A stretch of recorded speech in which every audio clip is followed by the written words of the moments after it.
गुरु रूपी साध संगत के चरणों में प्रणाम। एक जापानी सेइंग है, इकिगाई।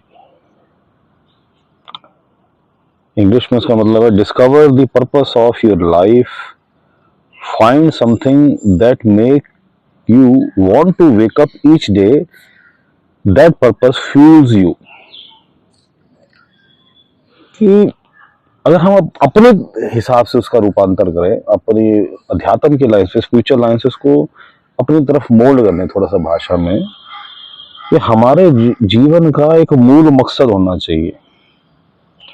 और वो मूल मकसद हमारे लिए क्या है? स्पिरिचुअल, कि जीव को अपने घर वापस जाना है, आत्मा को परमात्मा से मिलना है, जहां से आत्मा आई है, इस जीवन मरण चक्र से छूटना है। और इसी मकसद के लिए अगर ख्वाहिश होगी तो हमें फिर अमृत वेले उठना है, और अमृत वेले उठ के मालिक की भजन बंदगी में बैठना। तो मुझे बहुत अच्छी लगी ये सेइंग जापानीज। सीखने को जहां से भी मिले जीव को सीख लेना चाहिए। जीव को पेड़ पौधे भी सिखाते हैं, जीव को पक्षी भी सिखाते हैं, जीव को जानवर भी सिखाते हैं। तो जीव को कहीं के भी मनुष्य जो है वो सिखाते हैं, किसी भी प्रांत के, किसी भी देश के, किसी भी जाति के, किसी भी मजहब के। सीखने जीव जो है सीखता रहता है, अहंकार ना करे, शिष्य बन के रहे, तो उसको सीख कहीं ना कहीं से मिलती रहती है। उसको हवाएं भी जो है वो सिखा के चली जाती हैं, उसको पहाड़ भी सिखा के चले जाते हैं, उसको एक तिनका जो है वो भी सिखा के चला जाता है। क्योंकि ज्ञान जो है वो परमात्मा प्रदान करता है। उसके परमात्मा के ज्ञान प्रदान करने के तरीके बड़े निराले हैं। वो जीव को जीवन के एक्सपीरियंस से ज्ञान देता है, निरंतर ज्ञान देता है, जन्मों जन्मों तक ज्ञान देता रहता है। लेकिन जीव जो है उस ज्ञान को ग्रहण नहीं करता, वो अपनी मस्ती में रहता है। अगर वो ध्यान परमात्मा की तरफ लगाना शुरू करते तो उसको वो ध्यान धीरे धीरे समझ आना शुरू हो जाएगा, और फिर तो उसको ज्ञान हो ही जाएगा। जब मालिक के दर्शन हो जाएंगे तब तक उसको स्लोली स्लोली स्लोली हर चीज से ज्ञान मिलता चला जाएगा। अपने अंदर वो ख्वाहिश पैदा कर ले कि मुझे मालिक से मिलना है।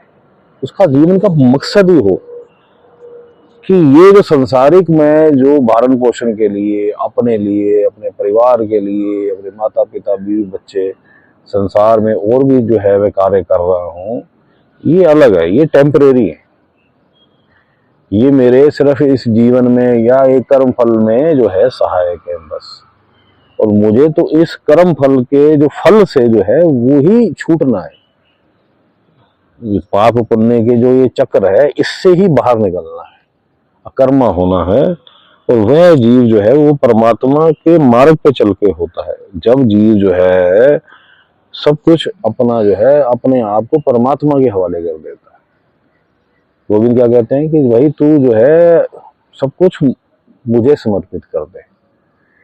तो इसी प्रकार तो सब कुछ परमात्मा को समर्पित कर देता है उनके कथन अनुसार, तो तू जीवन मरण के चक्र से जो है वो मुक्त हो जाता है।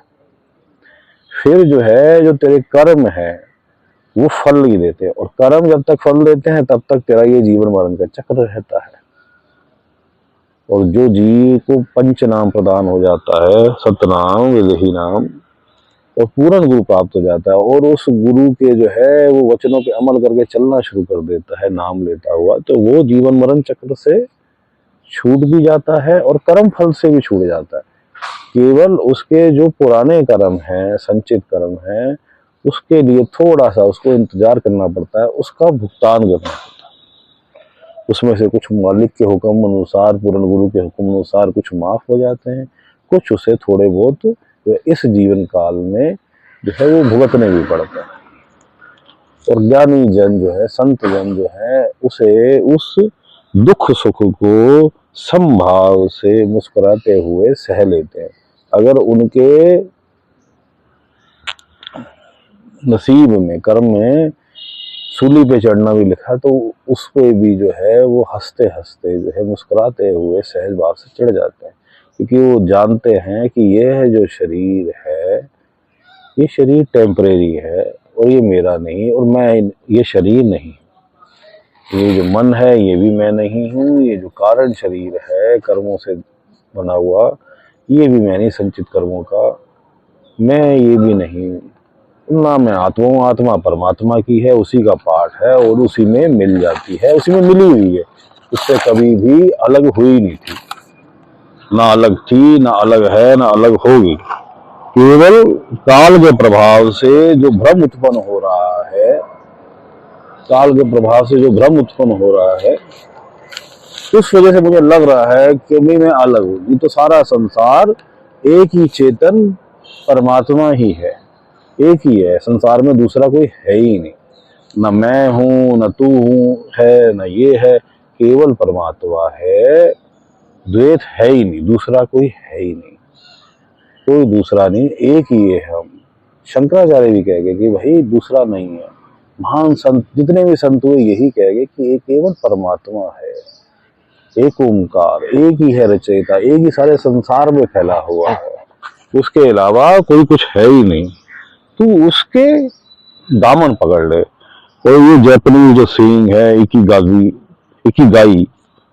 कि भाई अपनी जिंदगी का मूल मकसद ढूंढ, तू इसको अपने स्पिरिचुअल अनुसार, मूल मकसद तेरा क्या है, जीवन मरण से चक्र से छूटना, तो उस मूल मकसद को पकड़ ले और तेरे पर्पस मिल जाएगा। तू सुबह अमृत वेला उठेगा, सुबह 3 बजे बैठ के मालिक की भजन बंदगी कर, उसको याद कर, कुछ नहीं आता तेरे को, केवल परमात्मा को याद कर ले, परमात्मा को पुकार ले।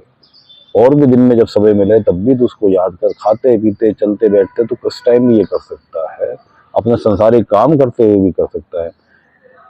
क्या रविदास जी जूते गाड़ते हुए जो है वो परमात्मा को याद नहीं करते थे? करते थे। उनसे ही शिक्षा ले ले कि काम तो उन्होंने भी अपना नहीं छोड़ा, तू अपना काम करता रहे, कंप्यूटर पे बैठा है ठीक है, काम करता रहे, बीच में तुझे ध्यान आए तो परमात्मा को याद कर ले, दुकान पे बैठा है तुझे ध्यान आए, कस्टमर नहीं है तो उस टाइम परमात्मा की भजन बंदगी में लग गया, अंदर ही अंदर आंखें खुली।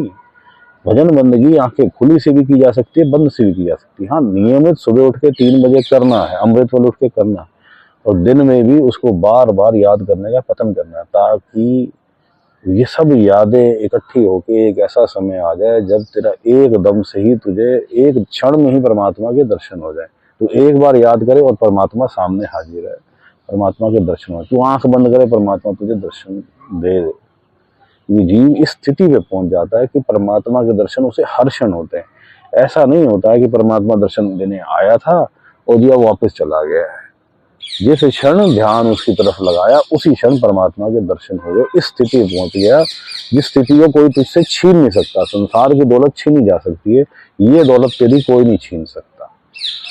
अब हम अभ्यास करते हैं, मेडिटेशन में बैठते हैं, ध्यान को संसार से हटाते हैं और परमात्मा में लगाते हैं।